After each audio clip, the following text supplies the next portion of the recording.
ওনারা ভয়ে নদী থেকে উঠে পড়ছে বা প্রায় 24 ঘন্টা উদ্ধার কাজ চালিয়েও ডুবুরি দল সেই ছেলের লাশ উদ্ধার করতে পারেনি। আর তারপর আজানের সাহায্যে সেই লাশ ভেসে উঠলো পানির উপরে। বড় ভাই আজান দিচ্ছে এখন। অনেকেই বিষয়টাকে অলৌকিক বলে দাবি করছেন, কিন্তু মুসলমান আল্লাহকে বিশ্বাস করে, আর সেই আল্লাহর উপর বিশ্বাস করেই আজান দিয়েছেন।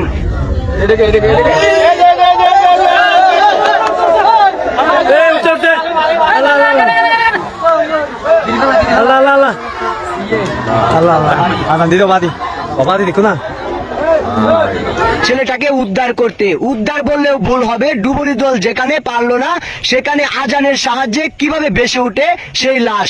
সবাই তো হতবাক, এলাকাবাসী থমকে গিয়েছেন।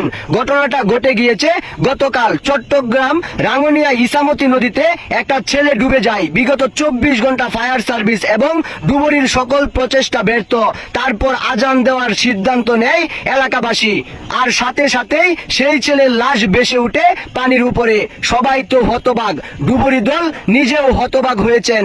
আসলে আল্লাহকে বিশ্বাস করে, ইসলামকে বিশ্বাস করে এমনই এক আজব ঘটনা ঘটে গিয়েছেন রাঙ্গুনিয়ায় চট্টগ্রাম, যেখানে দেখা যাচ্ছে আজানের সাহায্যে লাশ ভেসে তুলেছেন এক মসজিদের ইমাম।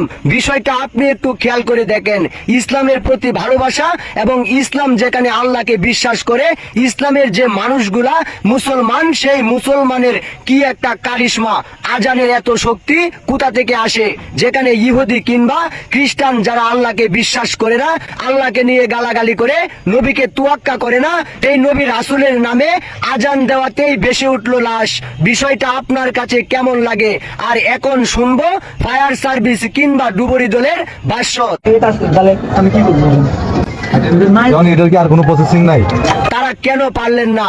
আসলে আল্লাহর উপর কেউ নেই, আল্লাহকে বিশ্বাস করতে হবে। আল্লাহকে বিশ্বাস করলে সবকিছুই সম্ভব। আপনি ধৈর্য ধারণ করে আল্লাহর নামে কোনো কিছু করলে সেখানে সফলতা পাবেন।